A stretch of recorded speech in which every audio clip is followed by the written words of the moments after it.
Severine, I'm glad that you've made it onto this podcast. Just want to share a little bit of background. We connected through another podcast Facebook group, and I was delighted to have a phone conversation with you or a Zoom, and we were able to just talk about podcasting, life, and basically what you're doing. And we talked a little bit about your journey, but I asked you to come on and you can share your journey with others, and you can dive into like what you're doing and how you're helping others as well. So if you wouldn't mind just introducing yourself and just share what you are doing, then we can go backtrack. Okay. Well, what am I not doing is probably easier to start with. Okay. But I am happy to be here on the podcast. Hello to everyone. Again, my name is Severin Bryan, and I am an accredited financial counselor. And what I do is I serve women, busy women, I should say, who are needing to restart their financial journey. And I help them to understand or to set their financial goals and help them reach their goals, because the final attainment is really peace of mind. Not so much the money, but the peace of mind. So that's how I work with my clients. And I also have a podcast. I've been teaching personal finance for over 20 something years, and just recently started my actual business in the podcasting, in the personal finance world. Okay. And so what got you interested in the financing, from way back 20 years ago? Something had to trigger you to jump into this. Wow. I've always been a geek. And I've always done really well with numbers. My calculus teacher told me that I needed to become an actuary. I had even no idea what that was. I eventually became an accountant, but I've always had an affinity for numbers and making, $10 into 15 or 20. It's just been a natural knack. And I was going to this church and they asked me to become the stewardship director. And so I started researching and see what all of that entailed. And I realized I love this thing. I love educating people about money. I love giving people the information for them to understand the power they have once they realize that they have control over their money. Even if they don't have a lot of it, but they have control over it. And there are things that they can do to get better control, no matter what's going on in the economy. There are things that you can do to go forward with your finances and make, a dollar into five, maybe. These days, maybe it's a dollar into three, but they have the power to do that. So I've always had that. And then my dad put me on his account when I was 16 years old. And he said, "You are the most mature of my kids." I don't know what that means, because I had a sister who taught me in high school. So I had sisters who were older than me. So that kind of put in my mind that I'm capable and I have the gift to do it. So with my teacher, my dad, and everybody else thinking that I'm good with money, and then me starting to believe that, I delve a little bit deeper and found that, yes, this is my world. Okay. So that got you rolling. So how did it really work with you in the church? You just saw the books coming in and the money, is that what you were really watching? I did some of that. I worked in the finance office, but basically what I did is I taught different things. So I would do newsletters, I would hold classes, and I would teach about money. I used the Crown financial package, and I would teach about money. I would teach about debt, how to budget. I'll teach about taxes, all the things to watch for, how you can manage your money or your paycheck, so that at the end of the year, you're not getting a big refund or you're not paying a big amount, ways you can look at how to manage that, so you're not getting a big surprise. So I taught just about everything you can think of. I taught those subjects in the church. And then I also brought in guests for those subjects that wasn't, like investments. I brought in guests to educate the congregation about things like that. Gotcha. So just out of curiosity, most people really don't, I don't think most people take into the financial part unless they have it problem first. Did you experience a problem before you dove deep into finances and say, I mean, this is how I can make things better for myself and then teach others? Actually, I did. After all of the time teaching personal finance, I was not intentional about my money. I was teaching personal finance. I wasn't in debt. I wasn't doing anything, you know, that would get me in trouble. I was just kind of coasting along in my financial life. And then I filed for divorce at 53. And because he took me to court to try to get more than what we were negotiating, I had to get a lawyer. So that caused me to pay, have to put something on my credit card. So now I have debt for a credit card. And I also had to give him half of my 401k. I walked away from my house because he refused to leave the house.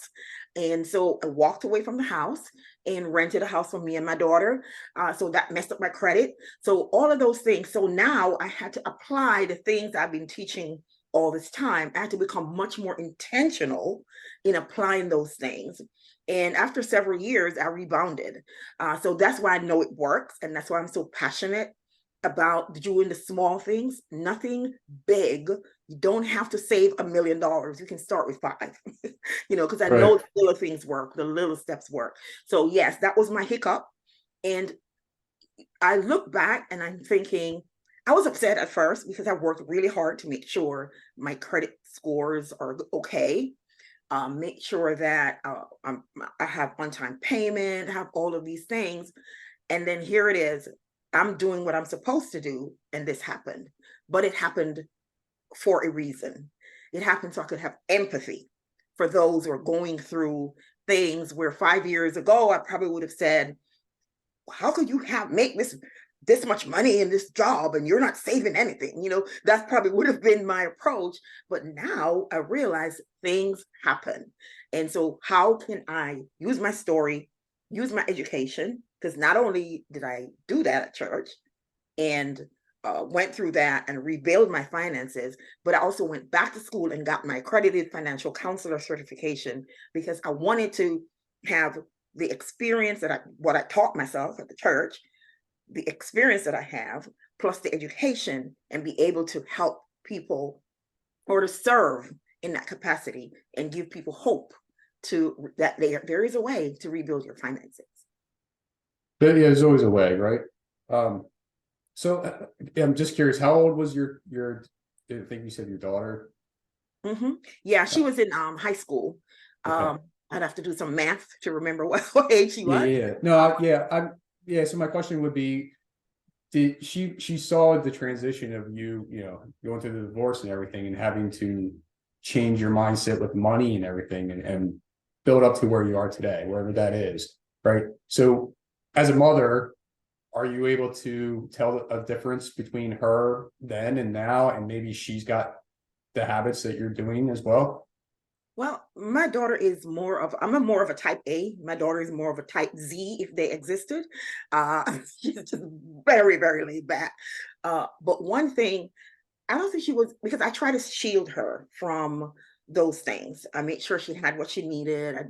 I was at the school, I was room mom all the way through. I was very involved and I still stayed involved until she graduated from high school. So in that aspect, she wasn't really negatively impacted. And I never said anything about her dad. I always made sure she went and saw him. So I made sure to try to take care of her emotionally and all the other things. But as she got older, maybe 16, 17, she started getting a job. So I talked to her and I said, you want to split your money? Well, I've always told her that, even as a child, very young, she'd get birthday money. And I always said, split it in 3: give, save, and spend. Those are the 3 I would tell her. Take some, give, spend. So I've been hammering that for a while. And then she was probably, I want to say about 21 years old. And then she came to me and she said, Mom, you're always talking about high yield savings account. I would like to open one. And that made my heart happy. Yeah. So I showed her how to open called American Express at the time, because I had several, but I liked American Express. So I had her open an account there. So she's been saving. And when I did her taxes last year, she had gotten, I want to say 70 something dollars in interest. So she had been doing pretty well in saving. So she's, I mean, she's young. So every now and then Amazon, ding, ding, ding, ding, Yeah, ring sure. the bell, all those deliveries. And I'm like, what are you doing? Are you still saving? Yeah. So, so she I, is, as I told her, have fun. But at the same time, you always want to look after your older self, because you never know what will happen. So she's kind of getting it. Mhm. She's kind of getting it. Yeah, it's tough, and I think that's what has to happen sometimes. Like, you could teach your kids as much as you can and want to, right? But they have to learn the lesson the hard way sometimes. Um, what would you say would be probably a good age to start teaching kids? Wow, as early as you can. There's so many ways you can teach them. You go to the grocery store, and maybe they're 5, 6, and you say, okay, here is this rice, and here's this rice, and here's how you can compare. Even though this one is $3 and this one is 5, but if you do, you see that sign? It says per ounce. That means this one, even though it's more expensive by the ounce, or for each bite you take, it's cheaper. Little things like that. So there are things we can do when they get birthday money.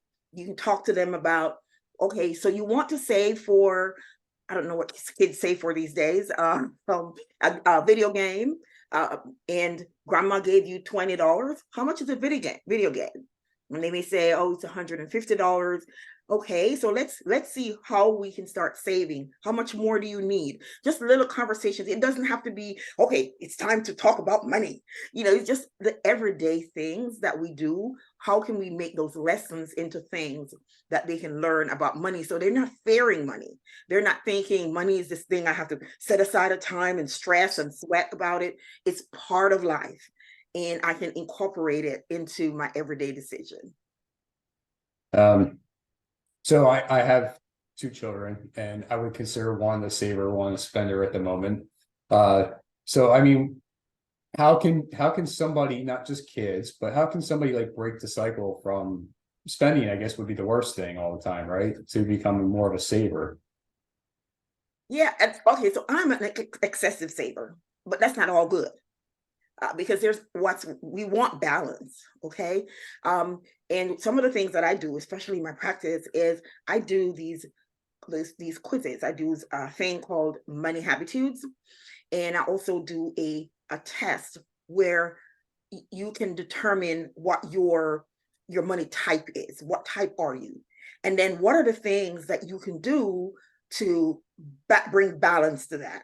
Because some people are excessive savers, some are excessive spenders, and there are things that trigger that. There may be an experience where maybe for the spender, it's something that they were told they really wanted, and they said, oh, you can't have that. We don't have the money for it. So now when they have the money, they're like, okay, now I have my money. I'm going to do what I want to do, because you told me before that you can't afford it, or we don't have money for that. So now they're going overboard. And there are times, even when you tell one person that, they may say, okay, we never had money, we couldn't buy the things. No, I'm going to hoard everything. So you never know how people will take their experiences, their money story, and how they will cause it to impact the way they behave. But you want to, first of all, those tests are really, really good to kind of identify, not to say you're bad or good, because money is neutral. It's not bad or good. It's a tool. So we just want to identify how you behave around money. What is your money behavior? What is your story? And then what are the things that we can put in place to help you come back to center? Like if you are someone who is an impulsive shopper, well, maybe you don't want to go to the grocery store. Maybe you want to buy online and have them deliver it, because that cuts back the temptation to do excessive shopping. Maybe you want to have an accountability partner where if you like shopping online, getting a dress or whatever, you say, hey, I'm I'm getting ready to buy this dress.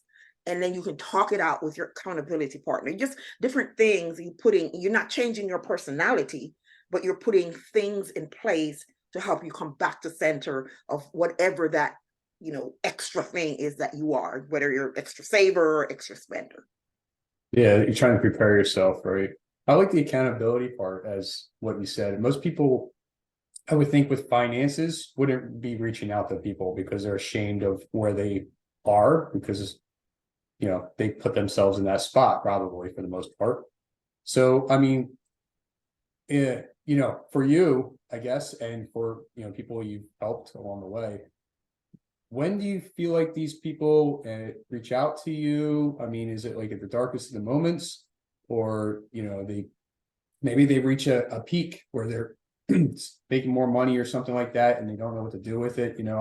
I'm just curious, when these people start reaching out for some kind of financial help. I mean, it runs the gamut.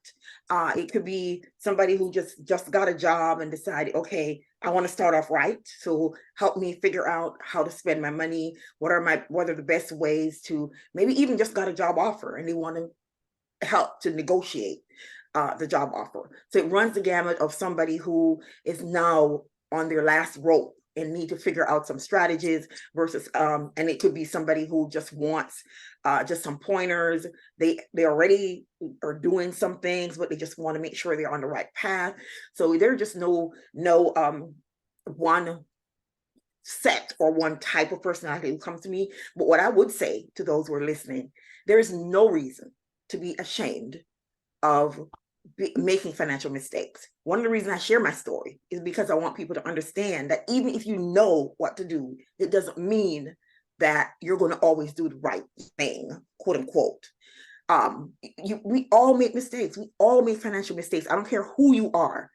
I don't care, from the president down to the person who cleaned the toilet. We all make financial mistakes. So there's no reason for us to be ashamed. I try to make my practice a non-judgment zone because he who is without sin cast the first stone.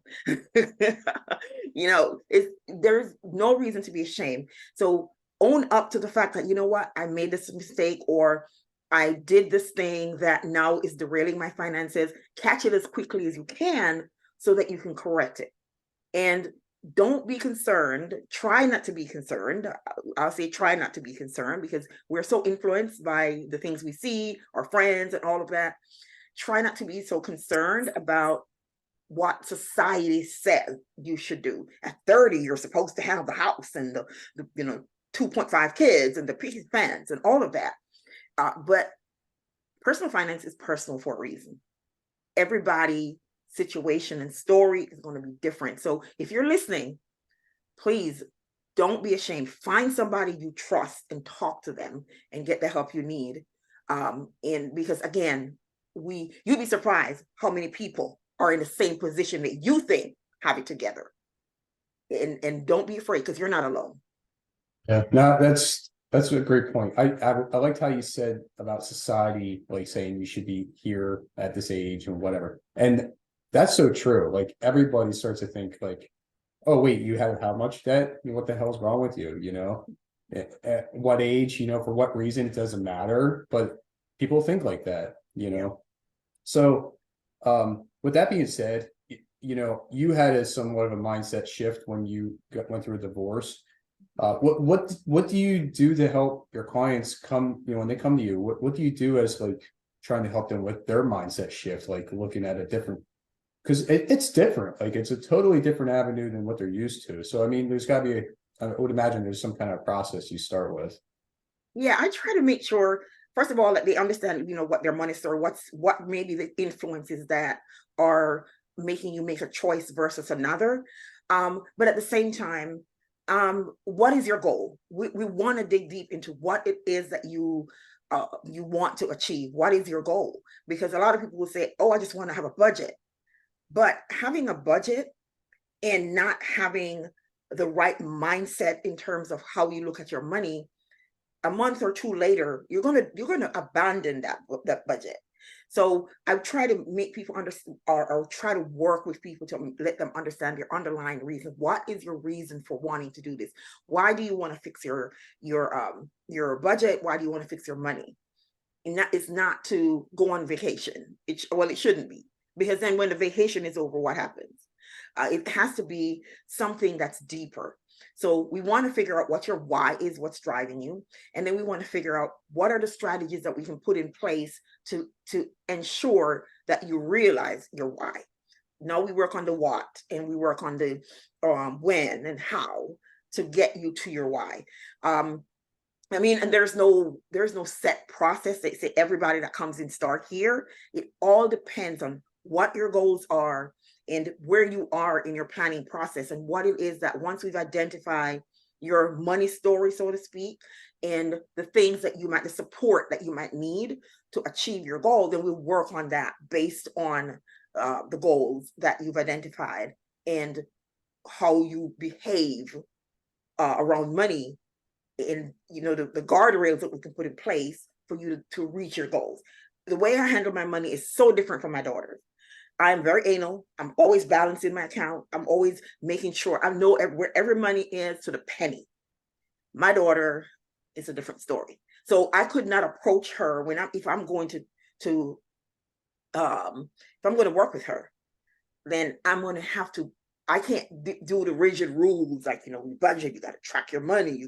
I have to find another way that is interesting to her, that I can work with her to get her engaged. So it has to be based on the personality, based on, what your socialization is to money, what are your goals, and what are the things that drive you, and, all these things you have to consider. You're almost like a counselor, a mental health counselor, because you really have to to be successful, and to help your client succeed. You really have to dig deep to see, how can I help this client? And I'll just say this, if you think about lottery winners, people say, oh, if I could just have more money, if I could just have more money. And lottery winners, they get millions of dollars. And in a few years, I think the stat says within 5 years, many of them are broke again. It's not the money, it's the mindset. It's how I look at money. That's what changed. That's what needs to change. Because if you have a dollar, there are stories of people who are janitors and all of that, and they left so much money. Meanwhile, those of us who make 6 figures and 7 figures, we die in debt. So it's not the money, it's really our mindset, how we look at that money. And that's what I want to start with my clients. That was a good point there. I think they're, like you said, the 6-figure, 7-figure people, you could say some of them still living paycheck to paycheck because, that's just the way they have their money going. And so they're starving for more money. So they just keep on pumping out more and more time for the business. You mentioned how you write down everything in the bank account. So the first thing that came to mind was you're like one of the Rockefellers, where I remember him always writing down everything in his notebook way back then, the late 1800s or something, if I'm right. So that, I thought that was kind of funny. But no, I mean, what you're doing is good. I'm not saying that was funny, but it's just keeping track. Yeah. Just a short story there. But no, so how can somebody reach out to you and connect with you if they're interested in just getting to have a chat with you, learning more about what you do and your strategy for helping these people out? Yeah, I do have a 15-minute free consultation on my website, and that is sevtalksmoney.com. That's SEV talksmoney.com. And they can always book a 15-minute consultation and see, do I like her style or not, based on our first conversation. And then we can go from there. I think after somebody listening to this, I think they would probably like your style, your attitude, and your personality. Doesn't sound like you're going to come on strong on anybody. With that being said, I mean, if somebody's falling short, you kind of point it out to them, right? And say you got to work in this area. Well, I feel like every client is they're the architect of their own life. And my job is not to stand over them with a hammer, because if I do that and they're gone from me, they're no longer my client. Now that hammer is no longer there. what do? They go back to what they were doing. So my job is to give you options, discuss with you. Okay, so you want to go on vacation at the end of the year because that's something you do as a girl trip, boy trip, whatever. You go hunting, whatever. All right, so let's look at your finances. You say you want to buy a house in 6 months. So let's look at your numbers. If you were to go on this trip, what are the costs? So we break that down. Now, how would that impact you wanting to buy a house in 6 months? So we're going to go through strategies, and I'm not going to say this is wrong or right because it's not my place. You have to live with your choices, but I'm going to give you the strategies, and I'm going to ask the questions so you can think and come up with your own answers. And sometimes you may choose to go on the trip, but then you have to remember there are always opportunity costs with every decision we make. So, my job is to do those kinds of things, is to give you options, show you different roads that you can take, and then it's up to you based on the road you're going to take. Then let's put a strategy in place for you to walk that road. That's great. You said opportunity cost. I just struck a spark in my head because I made a video about that like years ago, and it's something you forget, and it's true because basically what it is you're walking away from something when you could have been making more money or investing in something, whatever it is, right? You're losing opportunity. Even time is an opportunity. You're losing time. That's not just financial talk whatsoever. So I know you shared a lot about your journey and your financial story that you had, and how you're helping other clients, but what are the 3 key things you've learned and used along your journey? Wow. One of the first things is always give yourself grace. Realize that you are only human and we all make mistakes. So give yourself grace. Forgive yourself. Even if the mess up is because you made stubborn choices, forgive yourself. Give yourself grace. I think the other thing that I learned is that there's always hope. There's always hope. When you start your journey, you might want to have $500,000 when you're 62, but because of something that happened, now you only have 300,000 or 200,000 when you're 62. But even if you didn't meet the initial goal, you can still start where you can end up with a goal. So, forgive yourself. There's always hope. And I think maybe the third one that I would want to say is always find an accountability person, somebody to give you accountability, to keep you accountable. Whether you want it to be a professional or a friend that's going to give it to you straight, where if you are wanting to go on a vacation, your friend is say, come, hold up now. Didn't you tell me that you want to go back to school and you're saving money for that degree? Okay, why are you trying to go on a trip to Paris now? I know everybody else in your family is going, but is it a good time for you? Paris will always be there. So somebody who's going to hold your feet to the fire and really hold you accountable. You probably don't want your personal finance person to be that hold to your feet to the fire person, because we don't want to come on heavy on you, but you want to find that person who's going to tell you the truth about your finances and the choices that you're making. So those are 3 things that I think I would say, because I had someone who was holding me accountable. And once I realized that there was hope, then I started rebuilding, because now I'm in a much better place. My credit score was in the 500s. Now it's in the 800s. If I had stayed there and I want to add a 4th one, is mindset too. Yeah, absolutely. Because if I could have stayed there and said, man, I worked so hard. I've been teaching people and this happened. And, okay, stay there, wallow for a little bit. But now let's fix the future. Let's change our mindset. How can we now take this and make a stepping stone of it to rebuild your future? So I would add mindset in there too, as one of the things that I would want people to consider. That's great. Yeah, thank you. I appreciate it. And they were all great, points that you learned along your journey. So the one thing I want to share, I just want to talk real quick, and then so the accountability part, I've heard people like saying, if I go on this trip, I owe you $200 because I went against what I was trying to say. You know what I mean? So I don't know if that's something that people actually do, but I've heard people say stuff like that to do it. So I mean, that could be something, or they give it to like a thing, Or or they points. do, Or or points. Yeah, you know, you have yeah, certain yeah, points. If you have certain things, if you do certain things, we're going to give you points. And at the end of the program or whatever, how many points you have, because each point is going to equate to, you know, whatever you set. And then you can get that reward for those points. So there are just different ways you can motivate people for them to do the right thing, but you don't want to do it too much, because again, you don't want them to do it because of that. Because when it's gone, what are their choices? So you want to kind of reward, but be careful about balancing that, because you don't want to be, again, the hammer, because that's like a hammer. It's like, okay, if I save my money, I'm going to get this phone.